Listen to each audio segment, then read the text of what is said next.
আমার কান দিয়ে তো চলবে না বা বুঝতে পারছি তো তুমি কি সাইজ করে কথা করছি অত পাগলা আমি আনছি তোমার কথা শুনে আমাকে গাল লাগবি তোমার কাম দরকার তুমি তেল দাও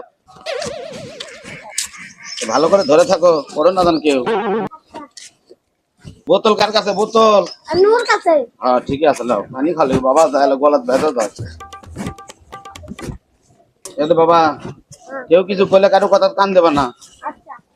আমাদের মতো আমার চলা লাগবে সে লইয়া কুটি ইচ্ছা দিবি হাত খোলা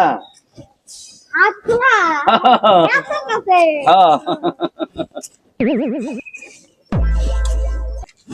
क्या बा कुटी बा আসসালামু আলাইকুম वालेकुम सलाम হাত খোলা চলে ইফতারি দিচ্ছে সেটি যাচ্ছে বা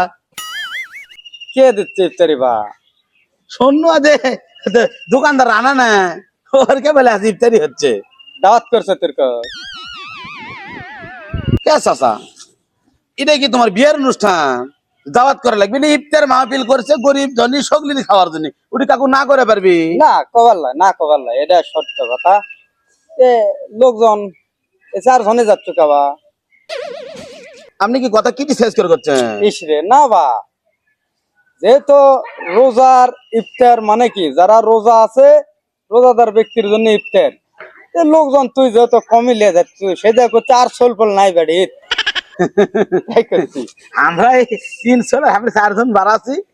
থালি গামলা বাঁধাই লিছি বুঝছেন হ্যাঁ ওটি খায়া দেয় দিলে নিয়ে আসবো ছোট এক সোল আছে আর মাও ওকে কাজে লেখেলি হবি নিজের একটা বিবেক বিবেচনা নাই সব চলিয়া যাওয়া যায় চাচা ওই ছেলেকে আনা লাগলো নি বা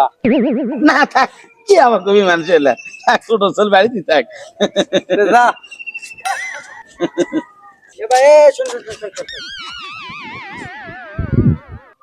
করছি বা কে বল দিল আসর রাজান আর না আগে বারাপ্পার ছিল না জোর রাজান দিতেই বার হয়ে যাওয়া লাগলো যেহেতু হাটখোলা বহু দূর রাস্তা তোমার কথা তো আমার কান দিয়ে তো চলবে না বা বুঝতে পারছি তো তুমি কি সাইজ করে কথা করছি